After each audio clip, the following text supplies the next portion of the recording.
The following is a special presentation of the Liberty Flames Sports Network.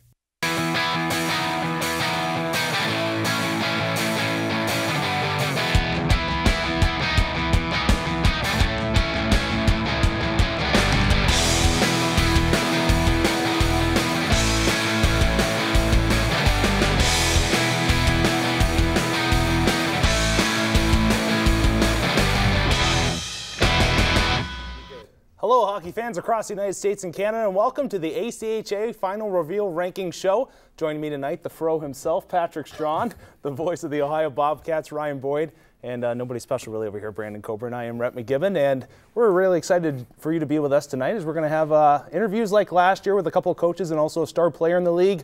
We'll have the bracket reveal as well. We filled out our own brackets, have a little bit of a competition for you at home that we'll reveal later, along with our choices for Rookie of the Year and Players of the Year, Coach of the Year, and so on and so forth. But first, it's been an interesting year so far in the ACHA. We've had an extreme year of parity in which we've seen really number one teams upset at a top 10. Really could see some of those teams in the 10 through 20 spots, guys. So I'm going to hit our guest of honor here first. Your biggest surprise so far in the ACHA this season? Well, you made a good point. It's been a kind of a crazy year in the ACHA, so it was tough to make one decision as far as this was concerned. But for me, it was the Good Luck Ducks series this season, because you look at what happened during that. You have an Oakland team that really had an up and down year. It's a team that dealt with a lot of adversity this season because of injuries and other problems. They played Davenport in that series. Not only did they win 3-0 to take the Good Luck Duck, they also won the overall season series 4-0. First time that's ever happened. For me, that was shocking given the fact that Oakland had as many problems as they did. Pat, your thoughts?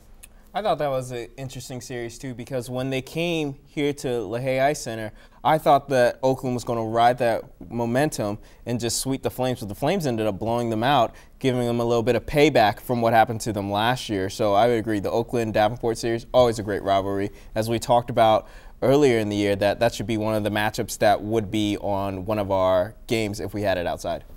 Coburn, what are your How thoughts? about the Stony Brook Seawolves? I mean, these guys, compared to last year, they're ranked 16th. These guys came in this year, and they're way up in the rankings this year. They're like, honestly, a brand new team. How about them? 155 goals for, 87 against. It's honestly like a new team that entered the league. Really, though, they have a veteran squad. You got Dan Cassano, one of my favorite players in the league. You got Ryan Kochkamp, made Team USA. Yep. They're a good club. You're going to consider them a surprise? That's kind of a well, gutsy I'm just call saying, against they them. jumped up so high, you would never expect it. Definitely one of the quickest teams in the league. I expected it. Well, that's why you're Rhett McGibbon. Okay, whatever. What about the fall of Illinois? What are your guys' thoughts on that? It's a surprise, certainly, because they have a lot of guys that came back. You can look at their goaltender like a Nick Clark, one of the better goaltenders in all of the CSCHL. They had a couple of really good scorers that came back, John Olin being one that I would look to, certainly one of the better rookies in all of the ACHA a year ago. But the problem with Illinois was that for a lot of this season, they couldn't find role players to fit into the right parts of their system. They had guys that wanted to be on the power play, let's say, when they were really prepared to be maybe a penalty killer or something like that. When you don't have guys fitting into the roles the way that they should, sometimes it's hard to beat up on the better teams in the ACHA. Yeah, I know Dave Semenia, I think, took the fall of Illinois harder than anyone because he had them going into the Final Four at the beginning of this year. But I think, actually, the biggest surprise to me would be, as you were talking about, the disparity of the league. 3 different teams are going to be in the tournament this coming year, all with losing records, and then one team's not even ranked in the top 20. That's kind of interesting, and the teams that got bumped out, I think they're going to feel a little offended and maybe think that maybe we should go back to the coaches poll, even though the computer rankings did get it right, if you think about it, because the teams with the stronger schedules made it in. What about the retirement of Al Murdoch? That had to surprise everybody. It was shocking news. I mean, what a guy. He's accomplished so much in this league. He had the championship cup named after him before he even retired. I mean, it's what an amazing career he had. But to go away in the middle of the season, and obviously I don't question his decision because he's been here so long and accomplished so much, but to do that and to leave such a talented team behind the way that he did, it's something that's questionable. It's something that is worth looking at, certainly, and it was one of the many things that you can add to that list of crazy things that happened this year. Well, before we get to the day one reveal, we're going to send it to the rest of our team, Dave and Devin. So they talked about their biggest surprises of the year. I think the computer ranking was the biggest surprise of the year, and I'll tell you why. I think that the new computer ranking was really good for the ACHA, made things a lot more interesting. It changed around the league. It dropped teams that might have been powerhouses before, but I don't think you agree with me completely on that. Well, let's start it like this. Lay it on me. Come on. Central Oklahoma started the coaches poll at 11. As soon as the first computer ranking came out, third. That's an 8-spot jump. That doesn't happen. I mean, they eventually ended up at 11. So does that say the coaches were predicting the future? I don't know. I don't know about it. But again, with the computer ranking, you can't see a game. You don't know how many shots there are. You got to take all that into account. Some team may sit their top players, or someone might be hurt. So that isn't part of the computer ranking. The only good thing I like about the computer ranking is it's consistent for every team. Well, I think something interesting about the computer ranking, I think it helped out the independent league a lot this year, because a couple independent teams a lot better ranking this time going into the tournament, like Liberty, for example, coming in 4th place. Absolutely, and I also think it's going to bring more credibility to teams that try to have a weaker schedule. Now they're going to schedule those top teams because they need it in order to get in. So I think it's going to also create more teams wanting to play the better teams, where they can't just have a fluff year and get in by their record. Yeah, I think it's really interesting when you talk about how this ranking has changed the way the ACHA looks. You've got teams that are perennial powerhouses in the ACHA every single year. And now they're just kind of middle-of-the-road teams. You got a team like Davenport, you got teams like Oakland. These teams were pinnacle of success in the ACHA last year. This year, they're just kind of hanging around in the middle. Still good teams, not bad teams. I'm not saying anything bad about these teams, especially teams like Lindenwood, still good teams. But it's almost like it's kind of leveled out the playing field. You've got a couple of teams now that maybe wouldn't have made the tournament that are going to make it this year. Now, although I'm not going to agree with Pat the rest of the night, he did make a good point when he said, or when he was talking earlier about the rankings and everything like that. Again, this computer ranking, I think it's evolving. The more we use it, I think the more we're going to like it. Again, you can have a losing record and make it in, which is unheard of. Most coaches wouldn't vote a losing team into the national tournament. Well, it's funny you brought that up, because the last time we did a show in here, Patrick was talking about how some of these teams were ranked so high, even having losing records. Do you agree that a losing record team should be in the tournament? Absolutely. If you're playing the top teams, you're playing tough opponents every night. And I think if we remember to last year, Pat's recommendation of Lindenwood not making it far, I think he was just trying to divert a little attention towards me and trying to get it off of him. Well, I mean, like we said, it's different. I don't know if it's better yet. I mean, it's only the first year, but it is different. It's made the league a little bit more interesting, but we'll see as the years go on if this really stays and if they'll change it. But for right now, we're going to send it to Lauren for the first day reveal of the ACHA National Championship. The matchups for the 2014 Men's Division I Championships are in. First, we have Navy coming in at number 13, facing off against West Virginia, who is ranked 20th this year. We then have number 14, Oakland, facing off against number 19, Syracuse. Arizona is back after the devastating bump from Rutgers in last year's championship. They will be taking on number 18, Illinois, who bumped out Buffalo. And the two teams that replaced each other's rankings are number 16, Rhode Island, and number 17, Lindenwood, who are facing off in Game 4. Now the guys with more of their thoughts. And guys, let's take a look at the day one matchups. I want to start off with Oakland against Syracuse. And Oakland coming into this one against Syracuse that's kind of up and running, and really, in my opinion, a team that has absolutely nothing to lose, and they're a dangerous team when they're like that. And plus, Oakland now missing Billy Ballant. What are your thoughts, Ryan? Yeah, it's an interesting team. By the way, I like the shots being fired back and forth. I'm enjoying that so far. Oakland, an interesting team. This is a team that brings a lot of experience to the tournament. You look at their top scorers, Anthony Kaliza being one of them, Billy Ballant being another that you mentioned, even though we don't know the status of him going into the ACHA National Tournament. A talented offensive team, though. 2 50-point scorers, a couple of freshmen that are very good, led by Ryan Rotundi. He's outstanding from what I've heard. I have not actually seen him play yet. The problem for Oakland, though, has been their goaltending this year. Corey Hrischuk has been the leader for them. A 3.68 goals against average. What we've seen the last couple of years is that ACHA championship teams always have a really talented goaltender. In fact, usually they win ACHA Player of the Year. So what Oakland needs, if they're going to go deep into this tournament, is a good goaltending performance. Do you think Hrischuk can give them that? I'm doubting him at the moment, but it's one of those things where Oakland is a team that time and time again has come into the tournament as a fairly high seed, and they make some kind of a run. In fact, a couple of years ago, they beat Penn State when Penn State was supposed to be that impenetrable team. So I'm not counting them out, and I certainly think they could beat Syracuse, but based on the numbers alone and on what they've done against tough competition this year, they're in for a tough ride. Pat, why don't you tell us about their opponent in Syracuse? Well, interesting about Syracuse, I think they're one of the league's best-known secrets because no one really knows a lot about them because last week they weren't even ranked in the top 25. They were actually 26, so not a lot of people may know about them. But actually, coming into last weekend, they were the top defensive team in all of the league, which if history shows us anything, the top defensive team has won this league 3 years in a row. So that speaks volumes for this club. Also, you got to think, they played Delaware this past week, a top 10 team. They were actually able to not only beat them the first night, but then the second night take them to a 6th round of a shootout. So they have a lot of momentum going into the first round against Oakland, and I think they could pull up the upset. Next game we're going to look at here, Arizona Wildcats versus Illinois, and you have to be happy for a team like Arizona finally making it into the national tournament, Brandon. And also we have to give props out to our man Fishbert helping us out with the rankings earlier today. Brandon, take us away on the Arizona Somehow Wildcats. I got lucky enough to talk about the whole matchup here. I got both teams on my side.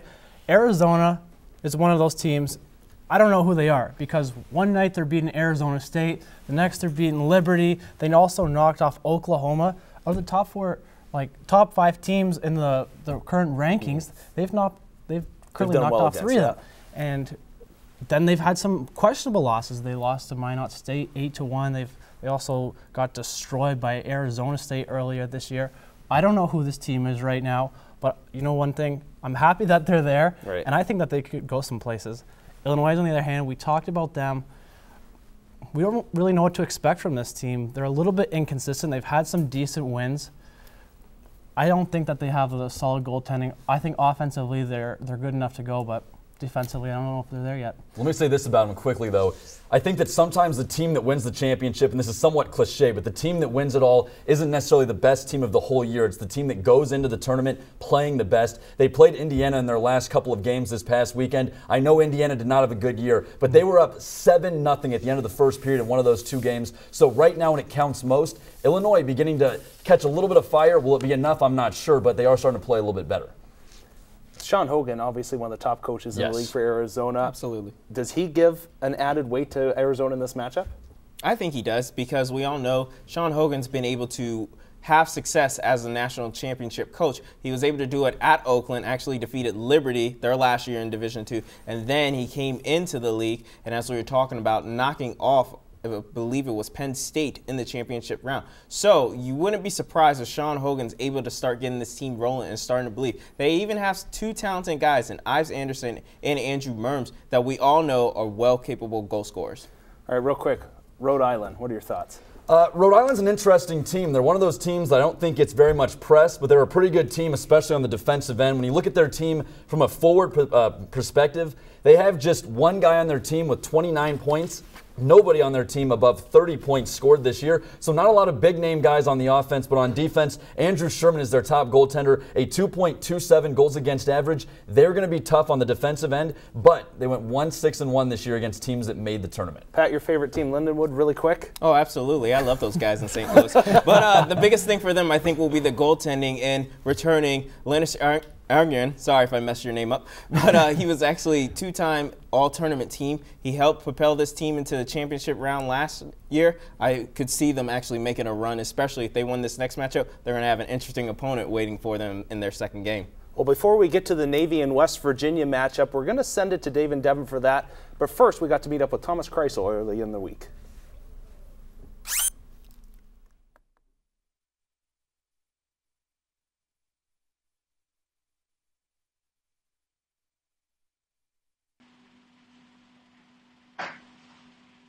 It meant a lot to me putting on the USA jersey. I don't know, obviously it meant a lot to the guys on the team, but coming from the Naval Academy and going off to serve the country next year, it was really a special experience to be able to pull on that USA jersey.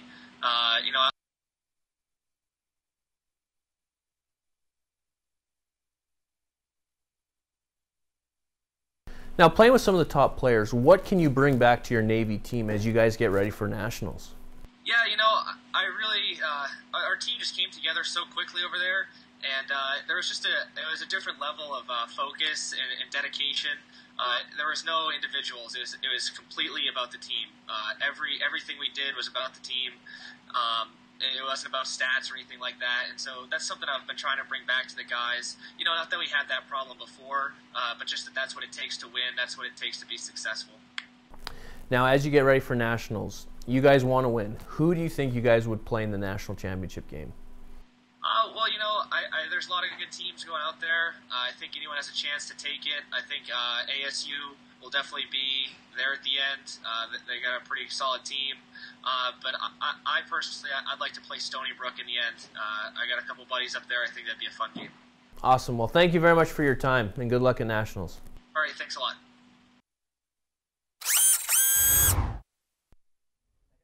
For you.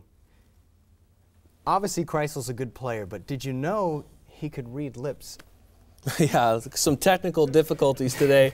This is my first time on the big show. So did you subliminally message that? It wasn't actually my fault. Message? I'm not going to say it was Pat. He's texting him.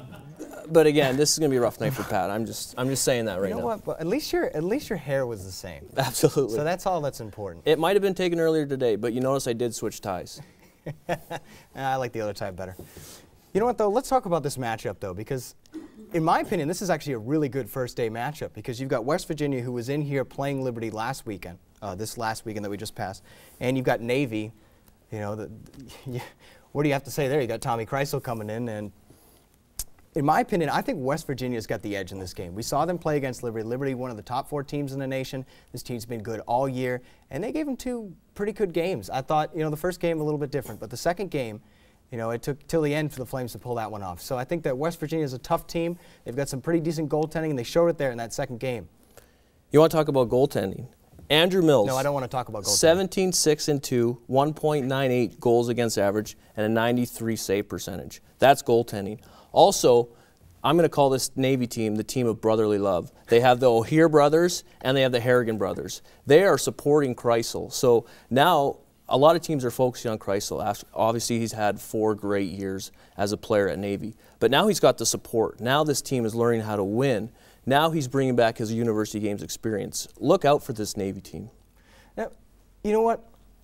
I'm going to have to disagree with you because, like I said, we saw West Virginia come into Liberty this weekend.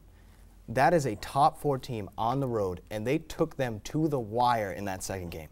I don't see how, no discredit to Navy. They're a good team, but I don't think that the level of play has been the same. West Virginia's played some good teams this year, and they've played them close, and Liberty is one of them. And I'm telling you, if you've ever been here, that is one of the toughest places to play in the ACHA, as Rhett and Pat's little article on the ACHA website told us. I mean, the Foghorn is pretty brutal. It is tough to play, but you got to remember, we were throwing teddy bears at him after the first goal. Absolutely, all for a good cause. But let's think. When teams come to Liberty, they're bringing their A game. You saw the best West Virginia team that you're going to see.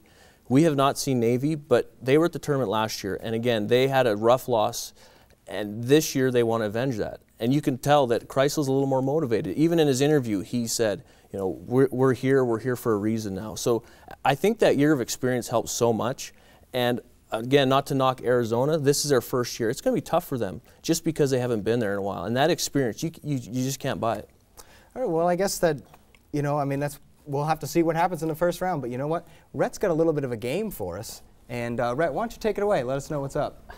We're going to have a little bit of a TNS moment here. We're going to do a quiz in just a second. But first, we're going to take out ties here. I kind of like where they're going with the tie idea. I think you and I got the same brand. No, we don't, but it looks like the same brand. Pat, I helped you buy your tie, didn't I? Yes, you did. Did I? What are you rocking here? Susan G. Komen, breast cancer awareness right there. Oh, look at you. Well done. Well done. All right, let's get to the quiz. I'm going to start you off first. Should Brian Moran, the commissioner, now be a full-time employee of the ACHA? No more of this part-time stuff. Let's go full-time. You're putting me on the spot. My job might be in jeopardy here. Yeah, why not, man? Brian Moran, yeah. I mean, he does it all. He's a dynamic guy. I see him all the time out at the CSCHL tournaments and ACHA tournament. He's always working hard. I mean, yeah, he can be a full-time guy. I think it's time just because there's so much. It's a huge league. It's enormous, and you've got so many great teams in there. It's time that the commissioner became a full-time employee. Pat, they kind of touched on it earlier. It kind of stole my question, but should teams that have a sub-500 record in the ACHA make it to nationals? I think it depends on not only the weight of their schedule, but also the weight of their conference. If they're playing in a very talented conference, as we said, Lindenwood plays in. I know everyone thinks I hate this team, but I really don't. You do. I don't. They're ACHA royalty. How could I hate that? I mean, you got to always respect the king. But at the same time, if you're below 500, you got to call that into question, which I do. I can't help it. I'm a good analyst. What can I say? Hey, and as I said, it just depends on the weight of the schedule and also the weight of competition they're playing. All right. Coburn, if you had to build a team with Dolinsky, Kreisel, or Waslinchuk, who would your pick be? Who would you want to build your program around? Oh, that's an You know, when I think about this, I think it's a joke. It's a question. 2 of them are seniors. One of them's a sophomore. That's Dolinsky. Okay, if you I had got him as a 2 more freshman. years for him. Obviously, I'm going to take him. You're a clown. If I'm going to take them, all of them coming in as freshmen, I'm still going to stick with Dolinsky because this guy makes everyone around him better. This guy's putting up mad points this year. He's got 70 points. 51 of those are assists. If you're on the ice with him, he's going to find your stick. It's going to be in the back of the net. That's a pure goal scorer, playmaker. I want Cale Dolinsky on my team. Well, there you have it, the quiz. And now we're going to send it to our very own Lauren Creekmore with the Day 3 reveal. Stony Brook has landed 5th in the rankings while their opponent Davenport remains 12th, which is quite surprising considering they beat Robert Morris twice. We will have to hear Rhett's thoughts on that later. As for Adrian, they stand number 6 in the rankings and will face off with number 11, Central Oklahoma. Ohio stands 7th, facing off against their familiar foe, Iowa State, who is 10th in the rankings. Minot State rose to the number 9 spot, while their opponent Delaware resides in 8th. All right, so guys, tons of good matchups here on Day 3. It's going to be some of the most exciting ACHA action, I believe, in the history of the league. Starting off with Stony Brook along with Davenport. And boy, talk about 2 kind of storied franchises. Both used to play at Division II level and bang heads there. Now they're at Division I playing in the first round for them. What are your guys' thoughts? Well, I think this is probably one of the most intriguing and most interesting matchups of all of Day 3, and actually could be in the whole tournament. We're going to see Stony Brook, who actually, as Brandon talked about being a surprise, climbed all the way up from 16th last year all the way now to number 5th.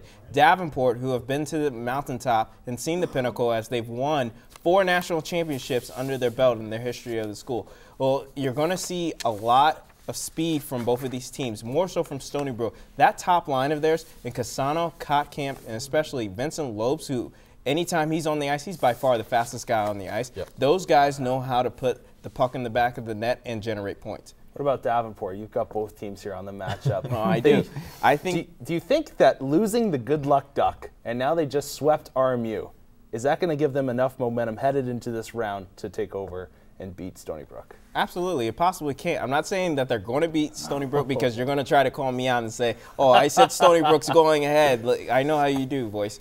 But at the same time, they definitely have a lot of momentum going their way. You just, the number 2 team, and that's going to be huge volume for you. You got your conference tournament coming up. You're the defending champs of the conference tournament, so that's going to be huge for you. Also, you got 2 highly touted senior leadership in Phil Graveline and Phil Wendecker. Both were on the team last time they won a national championship, and they definitely want to end their season year on a high note with bringing another ring back to Davenport.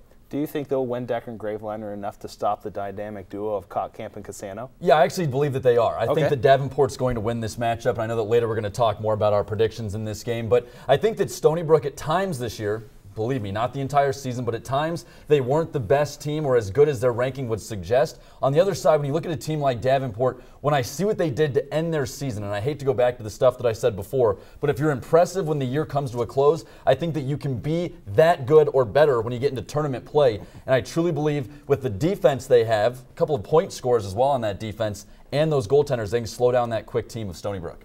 All right, let's take a look now at Ohio and Iowa State, and I guess you're kind of familiar with Ohio. I've seen them play once or twice, couple right? times. Let me tell you, Ohio is better than people understand, all right? They have a new coach. They have a lot of new players. In fact, they had 171 points from freshmen this year. None of that mattered. Ohio finished the year with 29 wins. They had 6 consecutive wins to end the year, and they lost 9 games. 8 of those were by 1 goal. This team is outstanding. They're going to make a run. Okay, what are your guys' thoughts? We'll get rid of the hometown boy here on Ohio. Pat, give me your thoughts on Ohio. Well, I think Ohio, they're definitely on the way up. As they started the year, everyone was kind of questioning them because they were on a bit of a losing skid at the beginning of the season. And like my man Ryan Boyd just said here, they're on the way up. They're starting to get things going.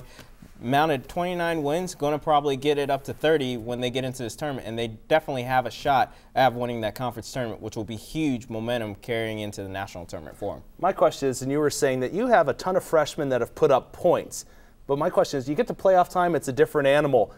are the freshmen still going to be able to produce when the going gets tough? I believe that they will, and here's why. The way that the lines have been constructed for Ohio so far this year is that Jonathan Sheridan, the head coach of this team, has found a way to pair up all of the freshmen with guys that have a lot of experience. For example, on the top line this year, Brett Agnew, who is arguably one of the best players in the ACHA, plays alongside two freshmen, one Matt Hartman, the other being Patrick Spellacy. When you put those guys with freshmen, they, for some reason, probably because of the leadership that's there with them, for some reason they perform night in and night out. I think that'll carry into the national tournament. Do you agree? I'm not feeling the love for Ohio here. Okay. Way too much. Iowa State, on the other hand, these guys know how to pick them. 6 Canadians. They got 2 guys from Finland. Here we go. The rest of the team is built on North State guys, all Michigan and Minnesota. Boy, they really did a really good job recruiting for this team. They score a ton of goals. I believe they have 10 players who have over 20 points. That honestly is unheard of. If you look at most of the teams, they have maybe 5-6 players that have 20 points. This team has a lot of offense. I'm a little concerned about if the D's there, if they got the goaltending. We'll find out. They've got the goaltending. Matt Cooper? He's a dandy. How can you say that they're at the ranking they're at after having so much offense and having the defense, or having the goaltending rather? Why aren't they ranked higher then? Matt Cooper left to go represent Team We're USA saying we have in the World offense. University We're Games. saying they have the That's why. goaltending. What's missing here? Yeah, the backbone of your team. Good point. Leaves for, a little holiday over, I'm telling you, this team is going to be dangerous. They're going to knock off the Bobcats first game. Yeah, no, I question kind of the Bobcats goaltending. I hate to say. I know you said. Wow. Aaron Alkema, look at the numbers, man. He had a great year. I can't even say below 2. Yeah, that's not an easy one. That's the benefit of broadcasting for the team, right? But below 2 goals against average this year. He was great. Brandon, give us a look at Delaware. The Blue Hens, on the other hand, are a team a little inconsistent here and there. Yes. Zazut is totally leading this team. 36 goals. He's got 61 points on the year. He's one of the top players, in my opinion, in the entire league. He's one of the only reasons that they find themselves in that 10th ranking area. And I'm a little bit concerned. One reason, this team is 8-5 at home. They're hosting the national tournament at home. I'd really love for them to come in maybe sitting 10-1 or something way up there. 5 losses on home ice scares me a little bit for them. Well, if you've got MF Sherman, a guy that's played with Gordie Howe, you got no worries. That's what I believe. All right, Brian, take us through Minot. Yeah, listen, though, Minot State may not be the same team that they were a year ago, but it's still a very dangerous team. They were 22-6-4. They finished the year with a very impressive sweep over Arizona, and they brought back, as we talked about before, Wyatt Weselenchuk, who is still one of the best netminders in the ACHA. The only thing that changed for them was they lost a lot of important defensemen. So one thing you saw this year is that Weselenchuk still stopped 94% of the shots he faced, but his goals against average was higher because he faced a lot more shots. So what they're going to have to do to win this matchup and multiple matchups is block more shots, protect their goaltender a little bit better, maybe have more puck possession. If they can do that, I think they'll find a way to beat Delaware. Well, the final matchup on day 3 was Adrian versus UCO, and we were able to catch up with Coach McAllister earlier in the week. This is your first year in the new league, and just tell me a little bit about joining that league. And it seems to be a pretty competitive league. How it's helped your season so far? Well, it's a great league. It's put together with Oklahoma and Arizona State, Colorado, and Colorado State, and we're all very competitive. Each time we get together, it's been some pretty good games. We travel back and forth, and we travel with travel partners since we're all so far away from each other. So, for instance, OU and us are travel partners, and we go up to Colorado or Colorado State, and we swap, and we play different teams each night, and then it's a 3-game weekend, and then we do the same in Arizona, and then they do the same when they come back and play us. So, very competitive. Games each night. We have to be on our best behavior for those games. So, it's been fun. It's been very fun. Yeah, no, I know Arizona State right now is number 1, and Oklahoma is number 3. So there are 2 top 5 teams that you guys are playing quite a bit. How is that going to help you guys prepare for nationals?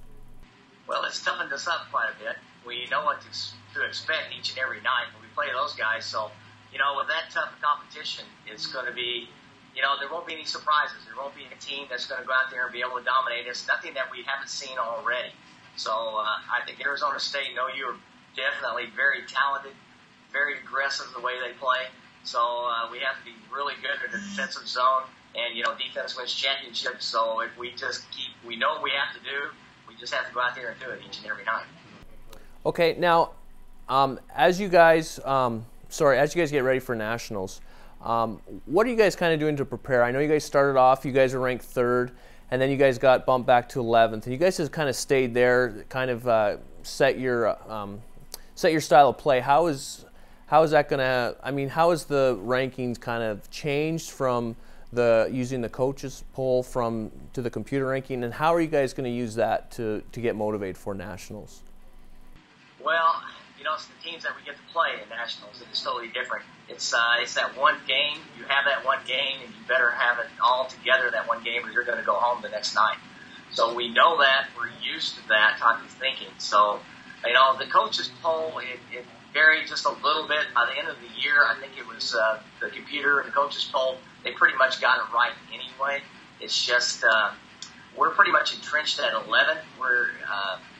Whether we deserve to be there, I think we do. We've won some big games. Of course, we've lost a couple of them, but the teams that we keep playing are in the top 10. So it helps us each and every day. I think the biggest key to our team has been injuries. We haven't had a full squad since the beginning of November, so we've overcome that. We know how to play with injuries. In fact, we still have guys that are out. So we even had to play a stretch of 8 games without our number 1 goaltender because he hurt his ankle in Arizona. So it's been an interesting stretch, but one we've had to learn how to overcome. So I think we're just going to be a little bit tougher, deeper, and hopefully smarter in the defensive zone to be able to make a run at it. Well, Coach McAllister has had a tough schedule this year with that new Western Conference League because it's very difficult teams. Like you said, you got Arizona State in that league as well, but I think he's got an even more difficult task right now in the tournament with the first round taking on Adrian. His schedule was as tough as that interview was for me. I was choking over my words. I'll be the first to admit it. I'm sorry about that. But anyway. It's all right. You got a fancy watch. That's all that matters. We got Adrian here. 2 words. Coach Phelps. What a guy. This guy seems to produce good teams every year. Now, last year they were coming as the number 1 rank. I know a lot of you folks on this panel picked them to win. And they had a rough go. But this year, 28 games, 71 goals against, 182 goals for. That's amazing. So they are a team that can score goals, and they do not like to get scored on. Also, this year they lost Senate Patton at Christmas. Since that time, they've been 9-1-1. That's very good going into the tournament. Like Ryan was saying, they're going in the tournament pretty hot. Also, they have depth, they have experience, they have 10 seniors on this team.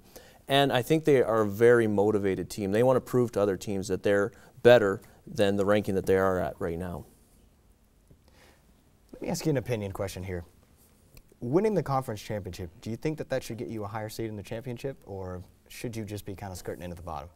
I like when you, I don't know. It depends. I think I like the really computer good ranking. Conference. I mean, you've got 2 teams that are right up there. I like the computer ranking to take over because I like the best teams to be at 1 or 2. Say an independent team is the best team and they lose that number 1 spot because they're not in a conference. I don't think that's fair. Well, let's send it to Rhett. Rhett, what do you think about it? It's an interesting proposition here, taking away a conference champion and not giving them a spot at nationals. And my personal opinion, it has to go with the weight of schedule and the weight of the actual conference's schedule. Because if you have a weak conference, and no offense to Syracuse, I'm glad you've made it to nationals, but if you take a look there, you bumped out a couple teams that, if you just go by the top 20, are worthy. So that is my argument. Should it depend year to year on the actual total conferences kind of difficulty? I think the problem is, though, to make a case against letting a team enter if they win their conference and it's a bad conference, is that a lot of times the way that these conferences are formed is in a way that benefits the teams in terms of traveling. So they're going to play teams that are in their region. For example, in like a Syracuse's conference, they're going to play teams up in the New York area and places like that. And they can't control how good those teams are going to be. And a lot of your games are going to be played against those teams regardless. So even if you pack your schedule pretty tight with good teams in the non-conference, you're still going to have those lousy teams that you play throughout the course of the season. So it's not really their fault, especially if it's a funding issue. So for me, if they do their best and they win a conference, regardless of who they play, I think they should be the one team that gets in. But they're still going to get to play some out-of-conference games, and they should be able to travel and go play good teams. You're in ACHA D1. You need to be able to travel now and go play top teams. Listen, I'm telling you that there are funding issues out there, and I'm not, I don't know the specifics for revenue team by sharing, team, but no, that's a completely different conversation to have. But no, I like it. I wouldn't put multiple teams, obviously, from a bad conference in, but I like almost like the NCAA tournament. Just give that one team a spot.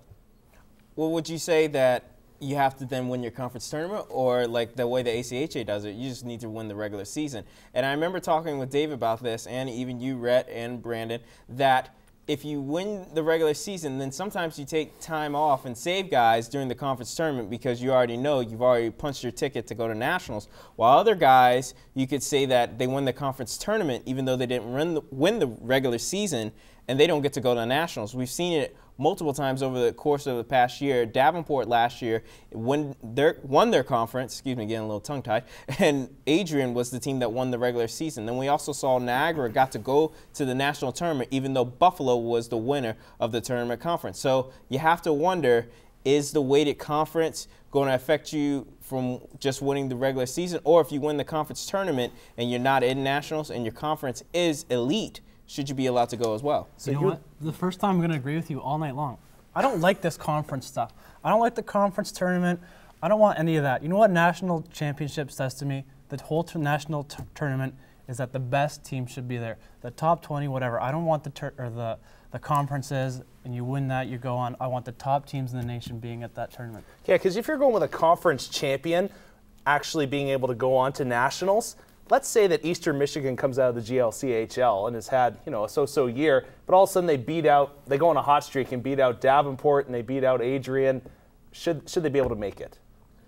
I think that, that's certainly a debate you could have. I think that, I can make a case either way. But the thing that I do like about the conference tournaments is that it adds parity. For example, if you look at the last couple of weeks of the regular season in the ACHA, how many good games were there? Not very many. Like for me, for an example, Ohio played Kent State, and then they played Pittsburgh, stomped both of them. It, in fact, hurt Ohio. They fell in the rankings because of the teams they played, whereas now they're going to travel to Lindenwood. They're going to play probably 2 teams in the top 10, top 12 when they play in that conference tournament. So what I like about the conference tournament structure and why I wish it counted is because there's a lot more parity then than there is in the last couple of weeks of the regular season. Okay, before we get into your prediction, should the conference championships be part of the ranking? Yes, I think it should be, absolutely. I think that's a great idea. I think, are you saying more so the conference regular season or the conference tournament champion? The tournament should still be included in the final ranking. Oh, I totally agree. Okay. All right, end of the year prediction time, Pat. I'm going to start with you. Okay. Which one am I predicting first? Let's go rookie. Go through your list. All right, I'll go through my list. Obviously, player of the year. It's a no-brainer who's going to be player of the year. The man from ASU, Cale Dolinski. I know a lot of people are like, oh, that's an easy pick. But you got to think about it. We talked about earlier in the show that Cale Dolinski, I did. He has 51 assists. That's more points than 90% of probably the league has. It's because you like Batman. I do like Batman. And so does Cale. But I like Superman better. Oh, okay. So it's totally different. And if I had a superpower, it would be super strength and not be Batman. But that's a different story. So I think he should be player of the year. And also because, as Brandon said, he makes everyone around him better. You remove him from that team. Is ASU still a #1 team? Yes. You don't know that, though, because he's been the guy night in and night out getting the work done and setting up the rest of his teammates for him. Okay, rookie of the year, coach of the year. I think rookie of the year goes to a guy on the defending national champs team, Jeremy Johnson. This kid has been playing lights out, top point scorer for this team. And then coach of the year, had a hard trouble with this. I thought about the 2 guys in the desert between Sean Hogan and actually Greg Powers, but I have to give it to the guy that's on the top team in Greg Powers because 2 years in a row he's been elite, bringing high quality guys to Arizona State and getting the job done. All right, let's kick it over to Dave Semenina, who already won the longest question of the year award earlier. Now give us your picks.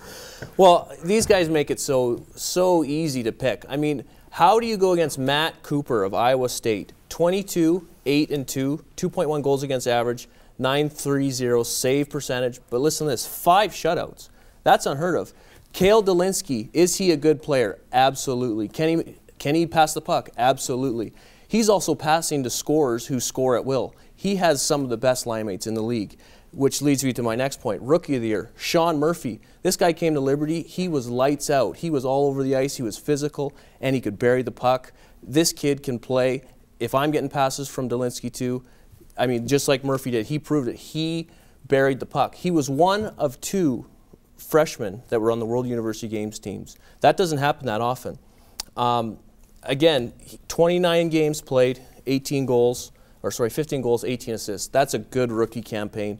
Got to give it to my man Murphy. He looked good when he was here. Okay, that's all for you. All right. Okay, go for it. Go for it. All right, I'm going to go with my boy, Mark Zazoot from Delaware. Like I said, he put up a lot of points on a team that had some struggles this year. 36 goals in 33 games. That's over a goal a game. He's my player of the year. My rookie of the year, Pat was obviously looking over at my sheet. Jeremy Johnson. I think you looked at my sheet. No. 48 points for Minot State. 28 of them are goals.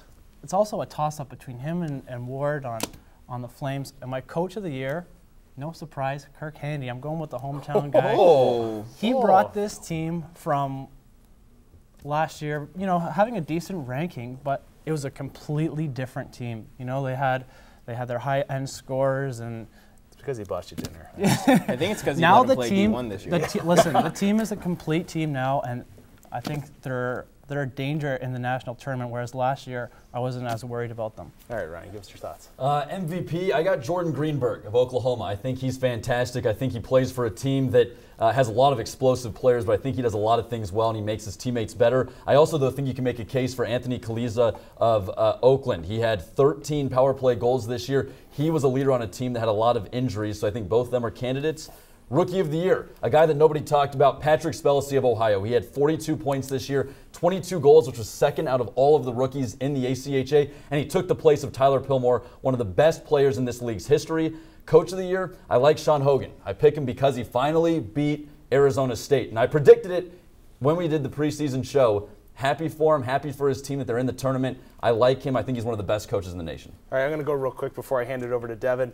Rookie of the year, hometown guy, Robert Ward. He hasn't played hockey in a year and a half, and now he has come on strong, showing really what he can do. And then my player of the year. I'm going off the map, and I'm going to Arizona, Andrew Merms. The guy plays one of the toughest schedules in the league. He's putting up points, and he led his team to his first national bid. All right, Devin, yours. All right, I'm going to start out with Rookie of the Year, and I think Robert Levin has played an absolutely fantastic season so far. He's only a freshman. This is his first year, and he's above 90 save percentage. The kid was lights out when he came here and played Liberty. Absolutely fantastic goaltender. He's got the best team in the league. Hey, he's still a good goaltender. I don't care. You know what? And Coach of the Year, I'm upset with you, Brandon, because I told you I was going to pick Kirk Handy. And Kirk Handy, I think he has weathered the storm. They came back after this first semester where they were rolling, and they came back, hit a little bit of a wall with Stony Brook, and they bounced back, and this team held together, and I think Kirk Handy had a big part in that. But here's where I'm going to go off the handle a little bit. Player of the Year, Lindsay LeBlanc. I've loved him from the beginning of the year. The guy not only wins you games, but he also wins you fights. The guy's tough, he's smart, he's tenacious. Absolutely love watching him play. Most tattoos in the league, for sure. Most tattoos in the league. You know what? And I like it. It's good. How do you know? Keep it up. we work out together. All right, now we're going to send it back to Lauren Creekmore with the top 4 teams in the ACHA. The top 4 teams this year include number 1, Arizona State, number 2, Oklahoma, and number 3, Robert Morris. And last but not least, our hometown favorite, Liberty University, in spot 4. All right, I think to nobody's surprise, Arizona State, the number 1 team in the ACHA. Pat, tell us why they have been so dominant this season. Well, I think they've been so dominant because they've been the top team in 2 categories that you need to be the top team in. You're the top offensive team in the country, most goals scored by any team, 196, and you've allowed the least goals. And if history serves correctly, the last 3 teams to be the top defensive team going into the national tournament have won the national tournament. So this is looking very bright for Arizona State. On the contrary, though, the last 3 number 1 seeds to go into the national tournament have also lost, and they keep losing earlier and earlier each year. Adrian pointed out losing their second game in the quarterfinals against Lindenwood. Well, I tell you what, I don't mean to throw jabs around here, but Arizona State doesn't have really a bright history either in playing in the national tournament, and they have to travel all the way to Delaware. I'm not saying I'm doubting them as much as history doesn't play in their favor. I know. They're a well-oiled machine, and one thing that playoff hockey does is it gets gritty really quick, and it throws sand in that machine. So I think you can beat them. They're obviously the best team in the regular season. Yes. They've proven that. Absolutely. But can they play that gritty style of hockey game that comes in playoff time when there's clutching and grabbing, there's battles along the boards, and the center of the ice is taken away? They're going to have to show that to me to prove that they're they're going to be the national champion, obviously. Absolutely, but I think the biggest thing for them, their transition game is flawless. They have a lot of speed to burn, and remember, we're playing on a bigger size rink here, going to Delaware on that Olympic ice, and those guys are definitely going to fly once they get out there. What are your thoughts on ASU? I think they've been solid the whole year long. Obviously, when they came to Liberty, I wasn't even here, so That's you're throwing right. me under the bus. This team, listen, I'm It's a going to good place predict for this. you. Yeah, I'm going to predict this. ASU is going to be in the national championship final game. We're not at that part of the show yet. What are you doing? I'm just saying. All right, I'm going to tell you something. I'm going to tell you Come about on. the Oklahoma Nittany Bulldogs. And the reason I say that is because they got 3 quality transfer players in, 2 from Adrian, 1 from Penn State, and they have led these guys to a phenomenal second half of the season. Sennett Patton, last year's Rookie of the Year. This guy's money. He's a point-per-game player in 11 games this year. I believe he's got around 14, 15 points. And Oklahoma's had solid goaltending. They knocked off ASU, the #1 team, first team to do so. I think they got a great chance here heading into nationals. Yeah, I certainly agree with you there. And like I said, the guy that I pointed out as a potential player of the year candidate in Jordan Greenberg, he's kind of the guy that stands above all of these other 3 that you mentioned, not in a dominating way, more in a way of he kind of is the leader of this team. The other guys come behind him. They form a really dynamic offensive team. They've got some defensemen that people don't talk about. They are very talented, and they play both ways. And like you said, if the goaltending's there, they can win a national championship. And you can't forget about Bryce Johnson. As you said, they have Sennett Patton now, the Rookie of the Year. They have the guy who finished second in the rookie scoring, and Bryce Johnson. Now those 2 guys are on the same line, and that's why I think they've had so much success at the turning point of the second half of the season. Dave and Devin, what are your guys' thoughts on the top 2 teams in the ACHA? I think one team we're missing a little bit here is the old hometown LU Flames. What do you think? I don't know if we've got there yet. I don't know. we know they made the national trip, but not quite yet. Where we do not know. Devin, you're jumping the gun a little bit. But you know what? That's just how I am. I'm sorry. Arizona State, though, I mean, without question, they dominated the regular season. Are they going to be able to continue that on the Olympic ice? I think they're a team built for the Olympic ice. As you'll see my predictions later, they may say different, but at the same time, I think they are a force to be reckoned with. You know what, and I agree with you. When they came here to play Liberty, and I keep beating the same drum, when they came here.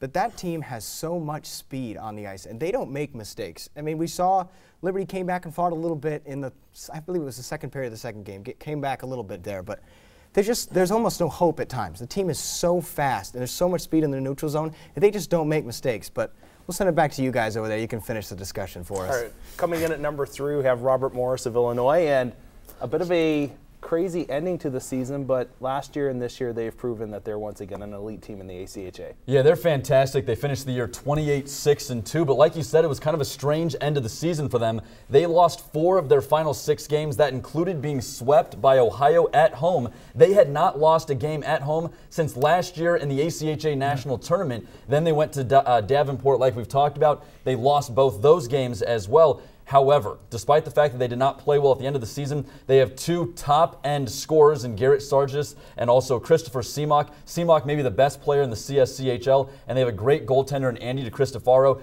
You have those pieces in place, they can make a run. Anthony Fleming would be ticked off because the Liberty Flames actually brought down DeCristofaro for a college for a weekend here, and he didn't come. But anyways, all right, Cooper, tell us about your hometown Liberty Flames. Well, I know I got the opportunity to talk about Liberty, but I'm sure Devin Mello would like to take it away. He definitely has a Liberty tattoo right on the heart there. He of Lindsay LeBlanc. He bleeds red and white. You gotta love Devin. He's very passionate about our hometown Flames here. This team is, like I said, a lot different than last year. I think that they're gonna make a really good push. They have the main difference this year that they didn't have last year is a healthy goaltender in Blair Bennett. Yeah. They also have 8 players who have over 20 points. I think the right pieces are in order here for this team to win a couple games here. Thoughts? I would totally agree. If the Flames stay out of the box, because we know they're one of the most heavily penalized teams in the country. You're going to say they're one of the most hated teams in the country, but it's probably people love accurate them. too. But if they stay out of the box, they can play with anyone. We saw it when they went to Arizona State. They only committed 2 penalties, killed them both off, and then were able to take them into overtime. I think the Flames are a much better team this year. The team is built for playoff-style hockey for this season. Here's the thing. They got to get the puck deep and grit it out because that's their game now. Absolutely. We saw it last game where they weren't getting the puck deep. If that's how they play at Nationals, it's going to be a quick exit. But if they want to have a gritty performance, like I said, that's when they're going to go far. I love my hometown Flames, obviously, but I think they're going to be in a little bit of trouble on that big Olympic ice because their game is in the corners. And like we said, if they get into that game where they skate across the blue line and they keep trying to turn it over at the line and they don't get it deep, that's when the Flames get into trouble. So I think they might have an issue there. Something that favors them is that they actually did play 2 games up there, so that's a good thing. They know what they're dealing with. Well, before we head to our final bracket reveal, we had the opportunity to catch up with the #1 team's head coach, Greg Powers. Since the first computer rankings came out, you guys have been first. You are still first. What has kept you guys there and kept you motivated to stay in first place heading into nationals? Well, I think what's kept us there is we really haven't been focused on it. We really haven't discussed rankings or what we've been ranked or what we've, tried to become ranked all year. We've just tried to take it one game at a time. But I think with as deep of a roster as we have, complacency hasn't set in. Every practice matters. Every shift matters. Because these guys know that 5th and 6th lines and 7th and 8th D and 2nd and 3rd string goalies are pushing them for playing time. So there's really no margin for error within our own environment. And I think that's really helped our guys stay motivated and focused. Now, everyone around the league is asking, you guys have beaten Arizona so many times and they finally got one on you. How is that going to affect you guys mentally? Have you guys put it past you? Or what's kind of the mood since that has happened? Well, I think it's the best thing that could have happened to us, to be honest. When you play, Arizona's a good team, and you guys at Liberty know they're a good team. You've seen them play firsthand in the last couple of years. So when you play a good team like that 8 times a year, it's bound to happen. It's Murphy's Law, right? So, they're a good hockey team. They got us. Their goalie played tremendous. He made 52 saves and 53 shots. But again, that's not taking anything away from U of A. They beat us. They flat out beat us. But I think to get the streak to 37 straight games, to beat them, what would have been 5 years in a row, 8 times a year, would have been great. We thought we could get there, but I always knew it was going to come to an end, and it did. And we're focused really on winning 3 trophies this year: the Cactus Cup, which is the perennial annual series between U of A and ASU, and we won that because we won 5 and they won 1. We won the WCHL trophy, and now we're focused on the most important one, and that's the Murdoch Cup and a national championship. Now, being the #1 team heading into nationals, how do you guys stay level, even keel? Because every team you're going to play, you guys are going to be the home team. You guys are going to be the higher seed. How are you guys going to stay focused and ready to get to the championship game and win? The same way we have all year. We've learned the hard way the last 2 years. It doesn't really matter what you're seeded going in. You can throw them out the window. Anybody can win it. You just got to get hot at the right time. 2 years ago, we got upset in the first round against a really hot team in Oakland. Last year, Lindenwood got us in the Final Four. So, we're not focused on what we're going in seeded. We're probably obviously going to go in as the 1 seed, but, and play the winner of that 16-17 game on the first day. And the winner of that game right now is projected to be a very good hockey team. And so we'll be ready for whoever we face. And again, we don't care who we play. We're just going to focus on us. And we're excited to go out there on the big ice in Delaware and play on an Olympic sheet because we think we're a very quick, good skating team. And we're going to be tough to match up against with anybody. And it's been an incredible run they've had so far this year. And Coach Powers, one thing I, when that opportunity to speak with him here in Lynchburg, Virginia, is just how he keeps his team motivated. Because I think it would be really easy for this group to just kind of take a couple days off here and there when you're playing maybe a lesser ranked team, but somehow he has kept them, giving him continually grade A performances. Well, I think they also benefit from having a couple of guys on the team that are really good leaders as well. I know that when the World University Games were going on, their Twitter account was talking about Team or Captain America, Captain Canada, and all that stuff, which was kind of funny at the time. But those guys really are that good of leaders. I mean, they can really step up and take a room full of guys, put them on their shoulder, and carry them to victory. So when a coach has those types of players to help them out when it comes to motivation, it's tough to beat a team like that. Well, now we're going to send it to the fun part of the show. We're going to reveal our brackets, and Coburn's going to start us off with who he believes is destined to win the Murdoch Cup this year. Starting off with a bang here, I think it's going to be Robert Morris, Illinois. I think they're going to be playing ASU in the final. My top 4, we have Arizona State playing Iowa State, and I got Robert Morris and Liberty Flames Make You the got top four. Flames making top four? Top Good on four. you. Good on you. All right, now we're going to send it to a guy that has been amped about this all day, our very own Dave Semenina. I've been waiting for this all week, and this is the favorite part of the show because you guys are going to be wrong and I'm going to be right. Top four, ASU is going to play Iowa State, and Stony Brook is going to play Adrian, with Iowa State and Adrian meeting in the final. You took out your hometown team. Stony Brook's going to beat your boys? That's backstabbing. They had a couple World University Your old games. boys? They're flying. They're built for the big ice. You're the leading point scorer in their history. That's kind of low. Anyway, back to my bracket. Back to my bracket. Iowa State is going to win this. MVP of the league, Cooper, in my opinion. He is going to take this team to a national championship. Iowa State. All right, Pat, give us your predictions. Yeah, I'm glad you chose me first because I wanted to go before you because you stole my bracket the whole way. Twice today. Yeah, twice today, which we won't get into. But I actually think ASU is going to go all the way. As Coach Powers just talked about, they've gotten better each time they've gone to the dance, and it's lost in the quarters, then in the semifinals. I think this year they're actually going to get it right and actually bring home their first ever Murdoch Cup. My Final Four team is going to be UCO and Oklahoma. And I'm going to go for the hometown Flames, unlike the leading point scorer over there, because I actually have a thing called loyalty. So, yeah. All right, I'm going to take it away here. My Final Four is going to be ASU, Central Oklahoma, and Liberty. And going in there, the two spots, ASU and Oklahoma. And I'm going to say Oklahoma is going to knock off ASU again and be this year's Al Murdoch Cup winners. You're wrong. I'm wrong? Yes. All right, Devin, what are your thoughts? Well, my Final Four, I've got the home team Flames, so you stink. And this is the one that's going to seem a little strange at first. Adrian is going to make the Final Four. In my opinion, I think this team is going to bounce back from last year. They're going to make a good deep run, and they're going to go actually all the way to the final on my bracket, and I'll get to that in a second. Oklahoma, ASU, you've got to put them in the Final Four, the two best teams all year, in my opinion. I think ASU has the edge. They take them down and go to the final. But here's where it gets crazy. Adrian going to bounce back in a big way. They're going to be ASU. That's my pick. I don't mind your opinion. I still believe in Oklahoma, but Devin, I give you credit because I'm a big Bachman fan. I like their goaltending. I've always liked the way Adrian's played ever since they knocked out Liberty a couple years ago in the first round. My mind's blowing that he didn't pick Liberty to win it all. That's right. How did that happen? You're going to break up with Lindsay. You know what? Here soon. You know what? I have every right to pick whoever I want. I love the hometown team, don't get me wrong, but I think Adrian has got the tools, and I think they're going to pull them out. All right. Mr. Boyd, what's your thoughts? Yeah, well, I think it's fair for me to finally sip some of the hometown juice a little bit after listening to all we had over there, which is not going to benefit the bracket that Dave gave us because I have Ohio taking out Iowa State in the first round. I also have Ohio being a Final Four team. I have them playing Arizona State in the Final Four. On the other side, it's Robert Morris playing Liberty. In those games, Arizona State wins, Robert Morris wins, and similar to one of our other men at the desk here, I have Robert Morris winning it all. All right.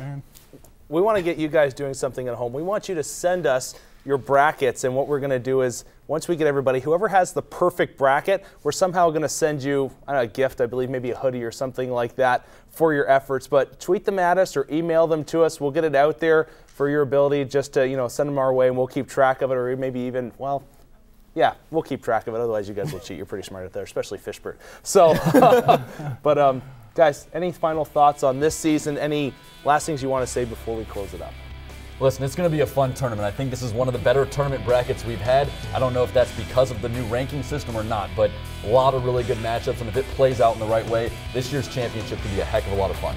Yeah, I agree with Ryan. I think this is going to be one of the more exciting championships we've seen in a while because of all the big name teams going in there. Multiple past champions over the last couple of years are going to be keying off of each other. The last two champions are actually going to face each other in their opening round matchup in Minot and Delaware. So a lot of good games on game 2 and 3.